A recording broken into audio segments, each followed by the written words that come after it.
All right. Thank you so much, everyone, for joining us today. We are starting with a little question of the day. A lot of you have already started filling in and letting us know how scary you like your movies. And this is one way that we can do something fun to find commonalities with others. So we'll give maybe one more minute for everyone to have a chance to get on that slide deck and then just fill in the info. Pick your slide indicating your level, and then we'll get started with the actual presentation in just a moment.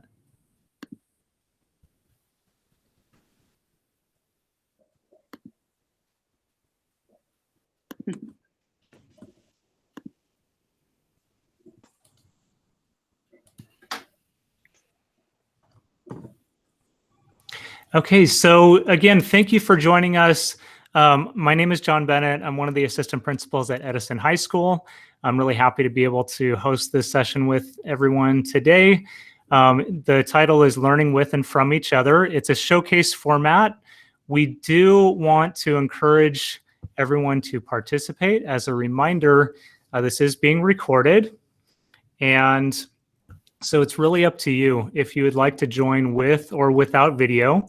No judgment on our part, but we want to encourage you to participate at least once. You can do that by talking on your microphone. You can use the chat. I will be monitoring the chat. And you could also just do that by participating in any of the activities. As a reminder, we want to approach this with some kindness and openness to learn together with and from one another. And we want to be active in participating. So lastly, before we launch into this, the links to this presentation will be provided at the end in the chat. So some introductions. All right. Hi, everyone. I am Kendra Rosales, and I am our district's math facilitator and new teacher induction TOSA. For the past 15 years prior to this year, I was a classroom math teacher at Edison High School.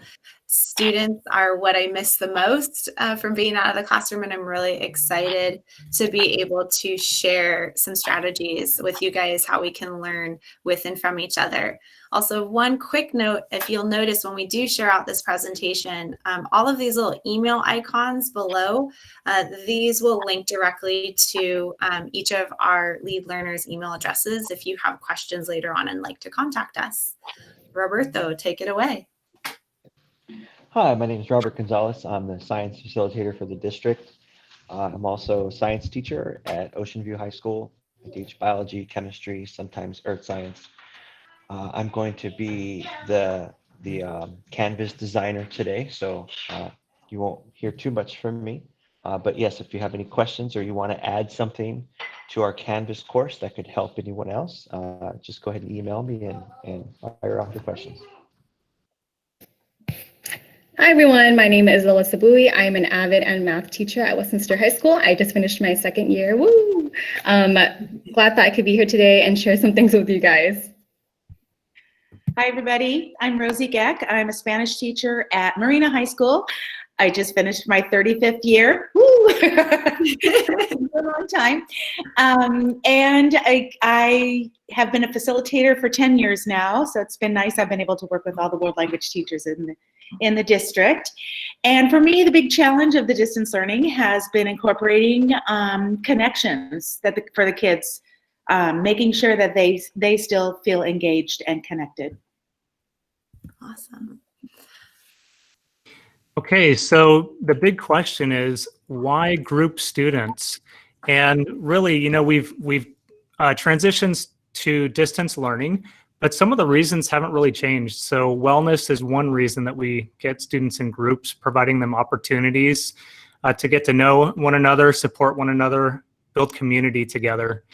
Another reason is to learn with and from one another when they are approaching critical thinking or problem solving, analyzing things, learning from phenomena, using effective communication, and developing those soft skills. So there are lots of reasons. One reason that we may want to do that during distance learning is to shrink the environment, shrink the anxiousness, and to help students build their confidence. So it's a different world for them. They're experiencing instruction in a variety of ways. And one thing that we can do is make sure that they're also collaborating with one another. So it's not just student connecting with the content, they're connecting with one another as well. So what are we going to look at today? We'll be looking at smaller groups using Google Meet, using a question of the day through Google Slide Deck, and accountability teams using Google Docs and video or audio conferencing. So with that, let's get started with using smaller groups. Rosie, take it away. Okay, so as we were beginning, of course, the engagement level we've all known, we've seen it change over the last 12 weeks, but it took about a couple of weeks for me to realize that the kids, I was having synchronous check-ins with them each week, but the kids were not connecting with each other, and especially in a world language class, but in all classes, it's important, obviously, the communication between the students is crucial. So I got this idea from Trisha Linguist, who's amazing. And if you want to click on this link here, you don't have to click on it now, but when you get the slide deck, that'll go to a Loom presentation, which is basically what I'm saying now. And then what I did was I went on to I did an announcement on Canvas, and I said, would you guys like to, I'm not sure what you're on, Kendra, but anyway, that's okay. I said, if you guys would like to not do one of our weekly assignments, you can do this instead. This is an optional assignment. And what I want you to do is to go into a Google chat room and just hang out with each other. Now, when I first did this, I did it in Spanish, AP. So of course, they had to speak Spanish the whole time. I said, it's going to be 15 minutes of you guys hanging out with each other. Some weeks I actually gave them a prompt. For example, I might have said, how are you staying healthy during the quarantine? And then that would just kind of get them started. Now, if you'll click on the Google Hangout template, oh, is that what we did before? Gosh. Okay. Oh, right. Okay, so when you click on that, it's gonna say make a copy. And now it's not coming up. No, it was yesterday. I know. We're okay, Rosie. It's okay. Okay. If you want, I can show my screen and show them the template, but it's okay. On the template, what it is the kids sign up for a 15-minute period between, for example, I went from 10 to 12. I didn't want to do it from 8 to 10 because they kind of get up a little later nowadays. Okay, so this first week I did from 9 to 11:45. And I've erased the kids' names, but let's say 3 kids in period 2 and 1 kid in period 3 wanted to hang out together. They would put their names there, and then there's a link, and that link will take them to a Google chat room. And my role in this whole thing was just to kind of be a moderator if they needed prompts. But if they were doing well, sometimes I would just go into the kitchen and kind of do some dishes, and I'm just there to make sure that they're connecting with each other. So that was that, and you can do this any way. You can do it as curricular, or you can do it just as a check-in with each other, and it can be at any level, really. It's just a way for them to connect with each other. Awesome. Thanks, Rosie. Sure. Okay. All right. So as Rosie mentioned, like part of this struggle with the distance learning, and especially looking into fall where we don't exactly know what environment we're going to be going into, and a little bit of a difference is that we at least had the luxury of knowing our students before we left. Now we won't know most of our students, if not all of our students, when we come back into fall. And so being able to shrink that classroom, as Rosie was saying, is super important to establishing community and establishing connections. And so a really easy way, as you guys saw, to be able to get students to know each other and find commonality of people that they would like to connect with is by having these kind of random questions that also could serve as a way to put students into student groups. By the way, all of these like grouping strategies, they would work if you're trying to do asynchronous group work or if you were trying to do synchronous group work. So as you guys saw, when you came in, if you were wanting to get 9 groups, or 10 groups, this is going to be a link when you go ahead and go to it. And I just utilized a Google slide presentation. And so when you guys walked in, we said, well, how scary do you like your movies? And that's the question of the day. And so that could either be assigned on, say, a Monday and have everyone fill it out to help you prepare the student groups for, say, a synchronous activity later in the week, or it could be done on the fly as students walk in, log in, whichever the case may be. Again, we're trying to showcase strategies that can be utilized, whether we're face-to-face or whether we're online. So, holy geez, it looks like we've got a lot of us that don't like scary movies. So obviously our classes wouldn't quite be as large. And this is a way, again, for us to connect, get to know people. I'm going to kind of scroll through. Do we have anybody? Oh, we're getting there. Nobody wants just the blood and guts, huh? Oh, there we go. We're getting some scarier movies. And so again, this would be a way. So like if this were my classroom, obviously I don't have 4 people. Like if I'm thinking of a class of 37, I don't have 4 people that like scary movies. So that would probably tell me, all right, I need to group 7, 8, 9, and 10 together. And again, when they first get into the group, I would ask them, share what the scariest movie is that you're going to be that you like to watch or that you've ever seen or whatever the case may be, to try to break down that barrier. Sometimes I think that we try to jump into our content too quickly, and we don't allow for those relationships to be built. And so this is something that's super important for us to remember when we are meeting online and trying to build those connections. Obviously, if I had gotten this in my class, there's a ton of you that don't like that. So I probably just would have randomly grouped, made a couple of different groups from the ones. So that's just one strategy. And then as you look here, you'll see links for topics. Like I think I chose to do seasons here for groups of 6, ideally like 6 people in a group, right? I think I chose to do like, what's your favorite genre of music? But then there might be a little bit of a difference that you actually maybe want to have them ability group.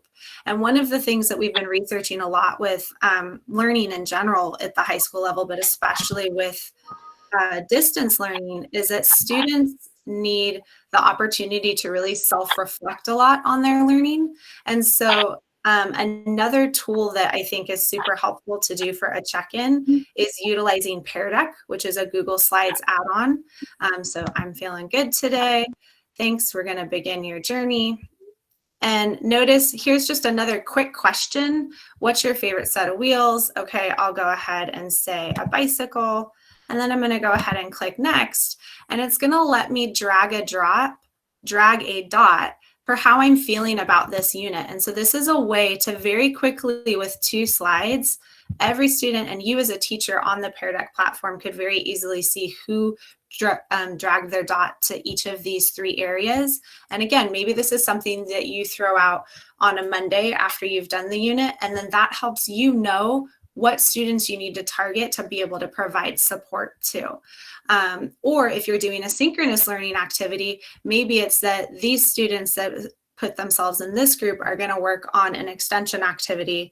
These students are going to maybe be with you together, being able to go over the concept that you're using. So just kind of some different strategies on how to group students. Okay, all right, Alyssa, take it away. Almost started talking with my mic muted. So I'm going to go ahead and start talking about a strategy that I use during distance learning, and that is called accountability teams. I used it to encourage students to keep one another accountable. And when I was creating this, I was thinking about 2 things. The first thing was, how can I move some of my responsibility onto my students to keep one another accountable? And then the second thing was, how can I create an online learning community where my students felt supported not only by their teacher, but their peers as well. So Kendra, could you click on the example for me? Mm-hmm. Let's go ahead real quick. I'm going to just hop in. This is a really cool strategy, by the way, if you guys don't know. So a little side tech tip. If you ever want to share something with people and not worry about making it view only or that, see how right here in the URL, it says copy. All Alyssa did was change the end of her URL to say copy. So then that way there is no worries about somebody being able to mess with your template at all. It's going to automatically make a copy for them. Oh, sorry. Maybe if I didn't have 45 tabs open, it wouldn't be so slow. Okay, ready, go, Melissa. Thanks, Kendra. Okay, so before I go over exactly what it is, could you just scroll down so that they can see the gist of what's going on? Mm-hmm. Thank you. Is that good? Yeah, that's good. So you'll see on the left side, the first column are partner or team names. And in the middle column is a chart within the chart just for students to fill out what their to-do list is when they're talking to each other. And then when the pictures pop up on the right side is a proof of their meeting.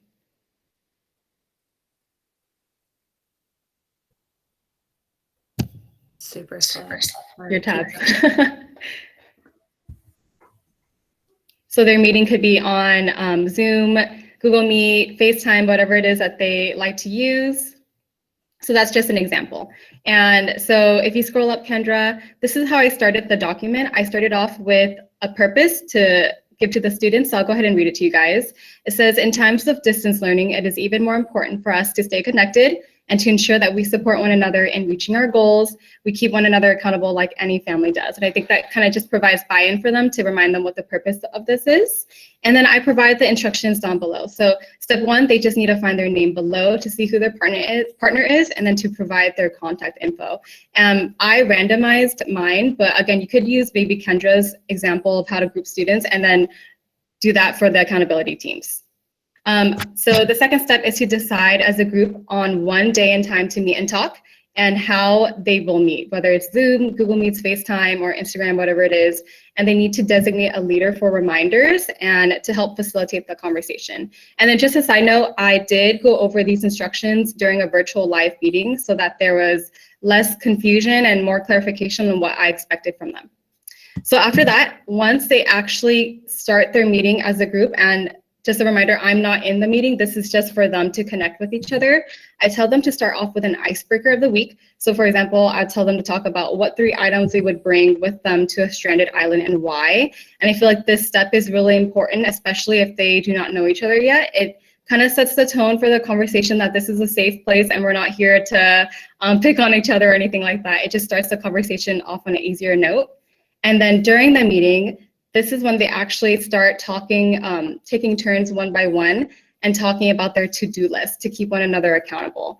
And I remind them and I encourage them that they should use this opportunity not to only talk about their to-do list or whatever it is that they're doing in their classes, but to ask one another if they need help on any other assignments or for them to tell their partners if they need help with anything. I really like this because it just gives them that opportunity to connect with teachers and to, again, just give them that 5 to 15 minutes of communication or connection that they didn't have previously. And then after the meeting, they just need to make sure to upload their proof of meeting because I do grade this for participation. And then I saw a question, I'm just gonna answer it real quick actually. What do I teach and what was my engagement level for this activity? So I started doing this for my Avid kids. I really do think this could be used for any class though, but I started off with my Avid kids because I was thinking about how I constantly keep my kids accountable during class, but I was like, how do I do this online now? Let me try to have my kids do that for each other. And there were definitely students who did not respond. And so if they didn't respond, then I had the other 2 students in the group connect with each other. And I still think that that's a win, even though a student was missing, because that was still, right, 2 students connecting with each other that didn't connect with each other before. And I think that's the benefit of this. Kendra, could you click on the template for me as well, please? Mm-hmm. Thank you. Mm-hmm. Okay, so I did provide a template and, oh, that's the example. Oh, you want the template, sorry. Yeah, the template. So yeah, I provided the template in case you wanted to use something like this, in case it sparked any sort of interest that you would like to do to adapt to your class, because again, just because it is an Avid doesn't mean that you can't use it in other classes. I do plan to use this in my math classes next year. My Avid kids were just my guinea pigs.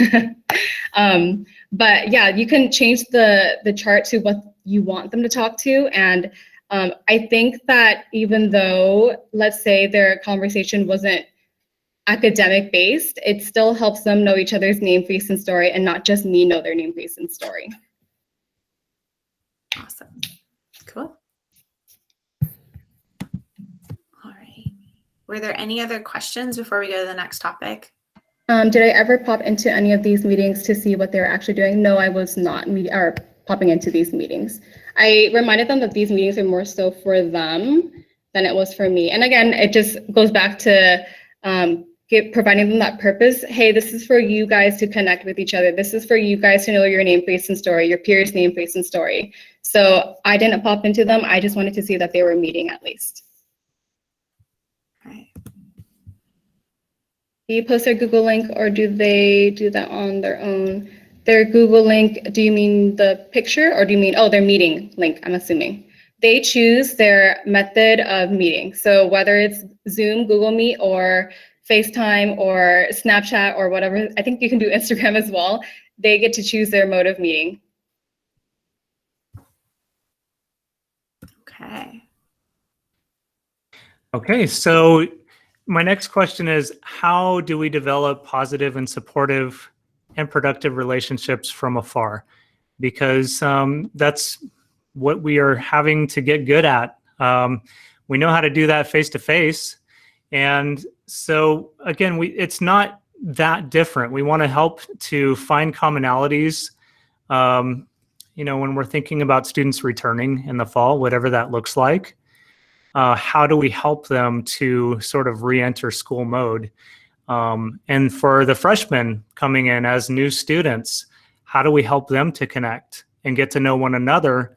And then how do teachers get to know them? So we have some new challenges there for sure. We're going to help them get connected so that they can help one another to tackle those rigorous content items, and also to access different types of instruction that is relevant to them, especially in this new situation. So technology is the vehicle, and we're going to look at some asynchronous and synchronous learning opportunities and ways that we can have student collaboration in those types of situations. We'll be looking at, essentially, it's delivering and receiving text, images, audio, and video.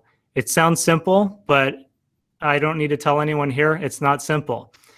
But so here we go. We're going to launch into that next part and start off by talking about asynchronous collaboration. Okay. All right, so we're going to talk about two strategies for asynchronous, and of course there are many, many more, but then after that we'll talk about some synchronous. So now that we have the students in groups, all right, what is it that we do to actually start to get them to not only connect with each other, but also to be able to connect with each other with the content as well. One of the greatest tools that we have is a Canvas discussion. So notice here that, again, once you have the presentation, which we'll include at the end of this session here, if you click on this icon, you'll see a Getting Started with Canvas Discussions guide to walk you through step by step, or just hang out afterwards for the follow-up session. We can show you. But one of the most powerful part about discussions, and they can access it either by clicking here, by leaving it here, or if you use modules, you simply embed this within your module, and then you would hide the discussions from them.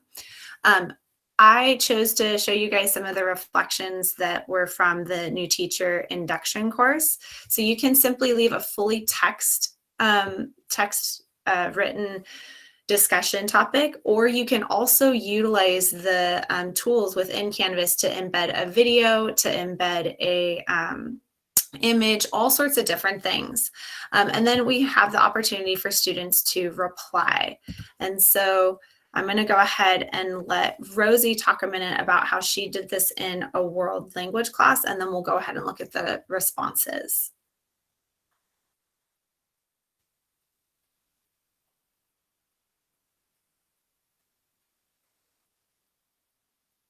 Is Rosie still there? Is she muted?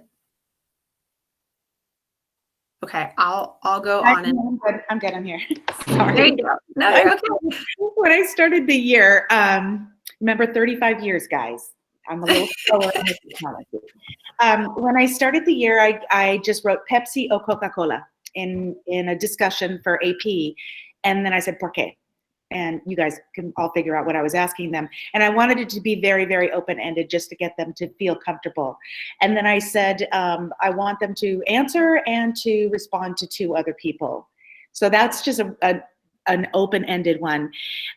This one is a little bit more, this is as we got into our second theme. La migración, el viaje a los Estados Unidos. So migration, the trip to the United States. And I asked them to watch a video, and there's 2 short videos there. And there was an NPR in Spanish that they were to listen to. And then I asked them to reflect on the 3 sources. Why do people immigrate illegally to the United States? And make a reference to the sources. According to the reporter Diana Zuckerman, in this land in the United States where all immigrants are descendants of immigrants, except those who are 100% indigenous. Are you in agreement with that? And what I wanted them to do was, I wanted to really spark something that was maybe a little polemico? Help me, Amy. Controversial, sorry. So that they would want to be able to respond. I let them choose which one they wanted to respond to. And basically it's just a way to get them to be thinking about these things and reacting to each other's thoughts about them. So then some of the ways in which you see a response, which I like a lot, is that, of course, the first person responds. So this was the first person that responds. And then it's really nice that they have the indenting feature, so then I can see who responded to the original response of the student.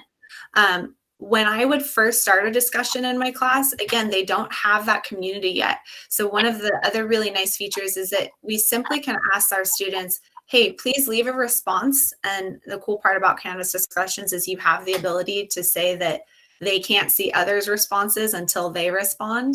And then you can ask them, go through and like the response that either resonated with you, that you think is like the perfect example, whatever it is you want them to like for. And liking before maybe commenting is a really easy way to get them used to the idea of reading, first of all, each other's responses. Then as you move forward in the class, being able to respond. I also want to share a quick strategy that I learned from my dear friend David Terrio the other day. Sometimes when we put up a topic prompt, it can get a little bit difficult for our students to respond without putting the same thing over and over and over again. And so utilizing those student grouping strategies, like he sometimes has a group where all they're allowed to do is, if someone puts a response, all they're allowed to do is ask a question. So a third of the class is responsible for asking a question. Another third of the class can respond as usual. And then the last third of the class leaves, say, an image or a Giphy or something like that that parallels the topic and puts basically the topic into a visual imagery. So that way also it is not as redundant over and over again, and it can add flavor to the conversation. Here's another way in which you can see responses. Also something, a little side note, so these ones are all, notice, just individual responses. Something to note is that this person put in a background. That's another easy way for their profile pic in the beginning of the year to start building community. Even if it's not their face, having them put something in that profile pic can be a really great way to capitalize on that name face story. Other beautiful part is that you can actually see a discussion response within SpeedGrader. So this is what it looks like there. Again, we'll kind of get more into those details as we go into our follow-up session, but just know that is a possibility. And then we're going to start in on our next topic, which is Flipgrid, which is one of my all-time favorites tools for student-to-student interactions. So for those of you that aren't familiar, Flipgrid is a tool that can be used outside of Canvas, or it can be used within Canvas. And my students have explained it to me as it's kind of like the Snapchat for education, except the video doesn't go away. They have the ability to record a video. They can add stickers to it. They can add a title to it. They can add a link. They can do all sorts of like kind of fun things. But then the beautiful part is that within the Flipgrid, they can respond to each other via video. Again, you guys, if you click the icon, there's a getting started guide once we share this with you. You can leave them a topic. So whether, again, you want this to be, you leave them a picture, you can record a video, which is something that I would do a lot for just check-ins, especially last year when I had subs for my facilitator responsibilities. Like I could actually record a video giving directions or just letting them know I was thinking about them or whatever the case may be. And they could watch the video and then respond with video. Or you can give them written directions here. You can also include like a link to an article. So if you wanted to do some fun like graphic here, but then include like a link to an article that they're going to respond to, you have that ability as well. By the way, this is just the max that this recording was. You don't have to have a 3-minute max. We have a premium license in our district, so they can talk for as long as they want to. However, I wouldn't recommend that unless it's a presentation. So then what does it look like once they've responded? These are the beautiful faces of some of our new teachers. I stole them. This is a universal sign within Flipgrid for how someone leaves a response. All they got to do is hit that big green plus button. And then here's the person, Miss Keeley, who actually left her response to the prompt. And then you can see really easily in the Flipgrid dashboard view, she's got 2 peers that left her feedback. And so that's really nice and slick, as you can see here, like to be able to see when peers actually leave each other their feedback. Because again, as Alyssa mentioned, like, yes, there's time for us to have our interactions with our students, but a huge part of the high school experience is them having those interactions with each other. And this is a way to be able to do so. And again, beautiful that Flipgrid is an external tool that talks with Canvas. And then again, I can look at it. So this one was a topic that I moderated, meaning that I didn't want them leaving peer-to-peer reaction on this one because I was asking them like, hey, how are you? And then I'm able to respond to them. And then look at this, I'm still continuing to have connection with the student because now we're just typing back and forth to each other. And again, we can go over that in the follow-up session as well. So now we're going to go ahead. Sorry, go ahead. Sorry, Kendra, before we move on, Leanne was asking a question about, let me scroll up to it. Oh, are the student teams set up in Canvas? I think it's going back to Canvas and not Flipgrid. How does that work? It can be done a couple of different ways. So you could absolutely, with the people function in Canvas, do the student groupings as well.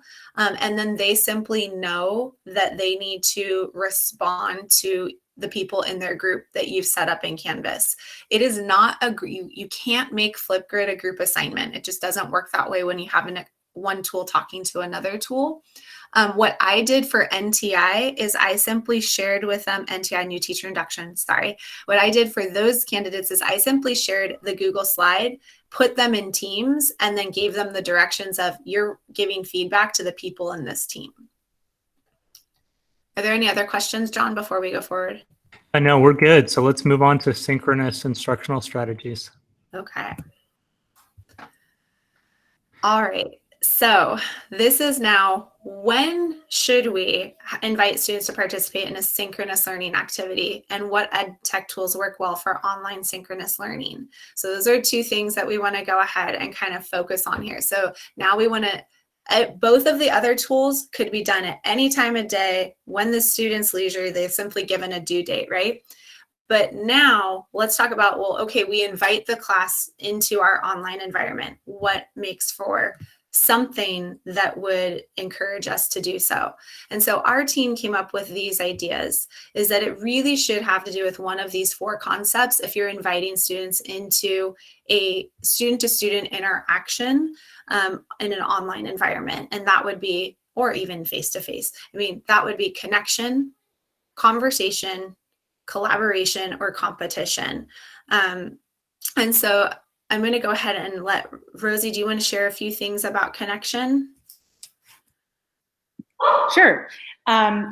So like I talked about before, one way of doing connection with each other is to have them sign up for groups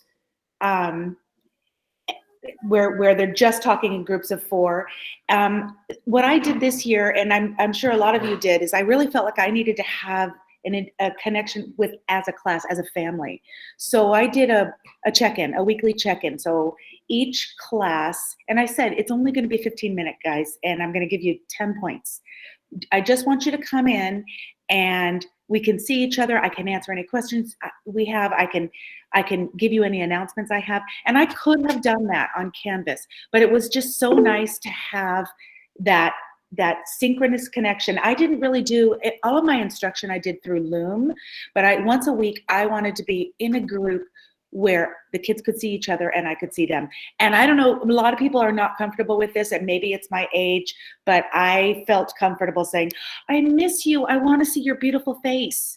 Turn your video on. And they all did. So again, that's your own comfort level. Yes. And so then if we are in a classroom and together and we're online, and let's say like what we do often in our classrooms is students will come in, maybe we deliver a little bit of content and then they go to a breakout activity, but then we want them to come back to us. Is that still achievable online? And when would we want to do it? And it absolutely can be, whether it's you're setting up different Google Hangout meets for each of your groups to pop into and you have that pre-set up, or if we're utilizing the Canvas conference tool, which I'm going to turn over to Alyssa in just a moment. But again, just kind of be thinking when you're inviting your students into a synchronous learning environment, are we trying to achieve one of these 4 things for them to get those student-to-student interactions? So of course, we do need to deliver content and that can happen, but maybe a goal being like once a week, are we trying to have them have these experiences? This, by the way, you guys, is a screenshot of a quizzes, which is really cool. If you want to learn more about that, again, we can chat in the follow-up. But Canvas conferences is where we're headed next. Go ahead, Alyssa. All right, so here is the last tool that we have for you guys today. It's called Canvas Conference, and inside Canvas Conference, there are breakout rooms. It's a great way to facilitate collaborative discourse online. And just a heads up, if I completely confuse you after these next 5 minutes and you still don't know what I'm talking about, there's a link right there that says Canvas Conference and its tools, and it explains literally every button that you can find inside of a Canvas conference. That will be really, really helpful for you before you get started. Okay, so when I first started distance learning, I actually started my meetings with my kids on Zoom and I liked it. And then I decided to try out Canvas Conference simply because in Canvas Conference, the only kids that can come into the conference are your kids that are listed under your Canvas class, your roster. And then the second thing was Canvas Conference has a built-in whiteboard, which became really useful for me when I was going over math problems. Similar to, I believe, Zoom, Canvas Conference also has breakout rooms, which is what I will go over. So if you're unfamiliar with this, again, if you want to create a Canvas conference, you just find the word conference right over there. You click add conference, and you get to choose which students you want to invite, or you can just invite the whole class. You don't choose what day and time it has, but you just need to, I just set a calendar invite or reminder for my kids to remind them when the conference was. So when you get started in the conference, you'll see in the middle picture, that's like half of the screen. There's a little button that allows you to click create breakout rooms. And when you click on that, on the right picture, you'll see options for you to create breakout rooms. And just to clarify, a breakout room is like when you're in a class, a whole class, and you want to get your students into groups. This is the same thing, but online. We're in a whole class meeting right now, but I want my kids to go into their separate rooms.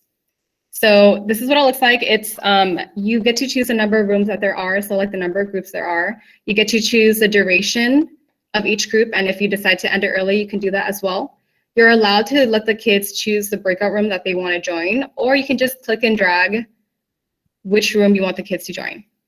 So on the next slide, if you create the breakout room, this is an example one. That's me smiling with 2 of my kids. It says the breakout room time remaining on the top.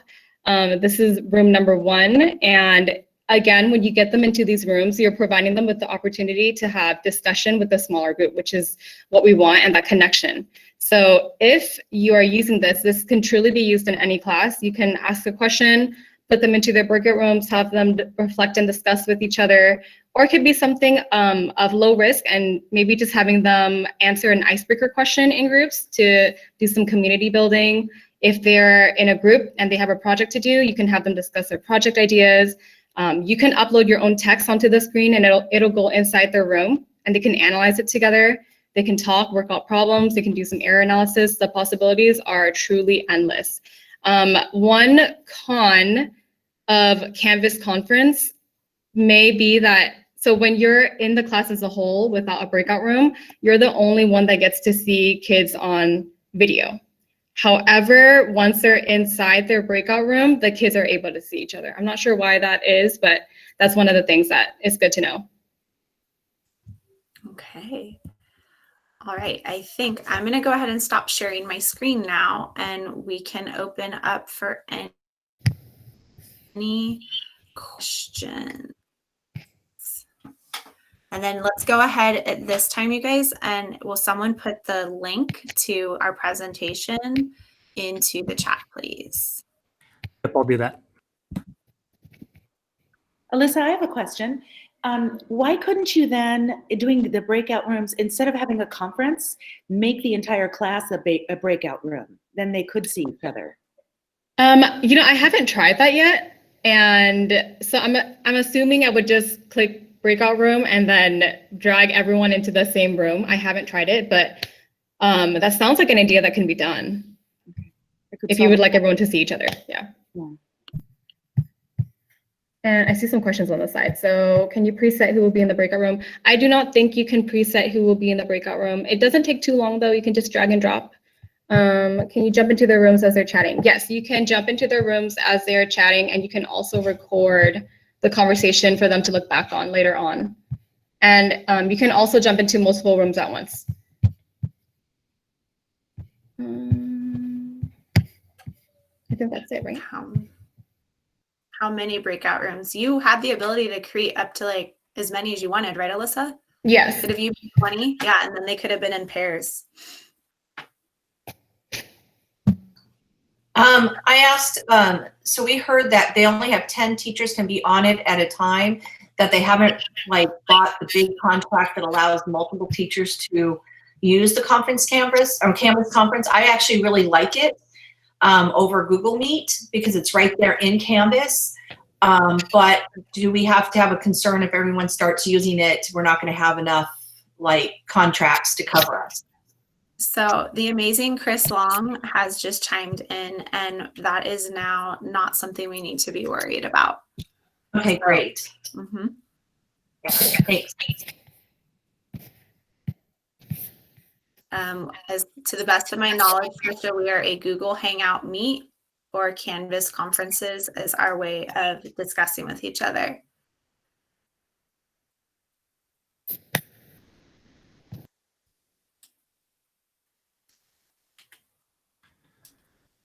Feel free to chime in by voice. If you have questions, now's the time. I have a question. This is Michelle again. So I have all these wonderful things I want to do, and someone mentioned about Flipgrid, and I had looked at it, but today it was like, oh, that's really cool how you can use Flipgrid. Should I not try to overwhelm myself right now and just maybe do a discussion in Canvas and stick to Canvas and not try to learn all these other platforms? Like I've done Loom. I like Loom. I have that under my belt. I've done a Play Pause It. Is doing one more thing just too much? Or Michelle, I think a good question is, what thing are you doing? Because if you try and add Pear Deck, I would say no. That is just so time consuming. I don't like Pear Deck. It's too much. No, it's great. I love it. I knew I couldn't take that on this year. Flipgrid is like Loom. It's super easy. Okay. I think too, also another thing to keep in mind, especially if you're a newer tech user, I had the luxury of about 9 years ago, when I took over the facilitator gig, I had a Chromebook cart in my room every day. And so I just slowly started incorporating. I literally, the first year I had tech, utilized maybe 2 tools. And then I slowly added one as I found a need for one. So I think we want to remember, like, don't just add a tool to add a tool. Add the tool because you feel like there's some connection, collaboration. Like think of those kind of things that you're missing in the tools you're currently using. So I think honestly, like to me, a big difference between Canvas discussion and Flipgrid is I think that although you can have students add video, so with Canvas discussion, it just is going to flow similar to like a Google Doc. So you're going to have to just be like scrolling down a lot, and it can sometimes be overwhelming. Versus the Flipgrid is a super user-friendly format.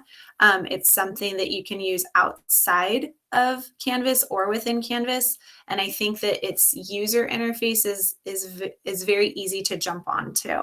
But if you are newer to Canvas, maybe it's just you play with Flipgrid outside of Canvas at first, and then we work on the integration piece. It also has to do with if you want things graded or not. The only reason I would bring Flipgrid into my Canvas course is if I'm intending to grade those discussions. If it's more simply you want to utilize it so that peers can interact with each other, you can use it all day long outside of Canvas. Kendra, I noticed that some people are starting to leave. Do we want to show that last slide so that people know where to go if they want to join the workshops? Sure, not a problem. So if we, nope, that's not it. If we go ahead and go down to this last slide here, I believe, and we can put the link in again, the link to the slides presentation. It's right there. Screen.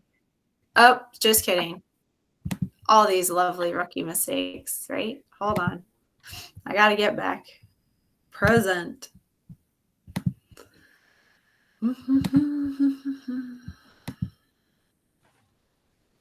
Okay, and we're good. So this last slide here, so we were planning to break out into 3 different groups. One would be if you're interested in perhaps experiencing a Canvas conference or learning more about how to set up those Canvas conferences, you're going to go ahead and stay in this Google Hangout Meet link, and we'll get started at about 11 with that. That way, if anyone needs to run off, use the restroom, tend to kids, whatever you got to do. If you would like to discuss discussions with me or have any miscellaneous like ed tech questions, I can go ahead and help you out, and you would click on this link here. And then if you are interested in learning more about how to create a Flipgrid, then you're going to go ahead and click on this link here, and Rosie will lead you in that. And again, I'm going to stop presenting now. And I've put the link a couple times in the chat, so you can get to that if you want to just directly click on those links. I want to thank everyone for being here today. I want to thank Kendra, Alyssa, Rosie, and Rob for putting this whole thing together. And we hope that it's been helpful for you. Just as a reminder, Wednesday and Thursday, there are individual or small group ed tech sessions that you can sign up for. So do that through the Canvas course. And anything else that I'm missing? Kendra, Chris, Alyssa, Rosie, Rob? You did great. Thank you to our amazing host. Thank you guys. And thanks everyone again for being here. We really appreciate it. Let's learn together. Thanks, John. Good to see you all.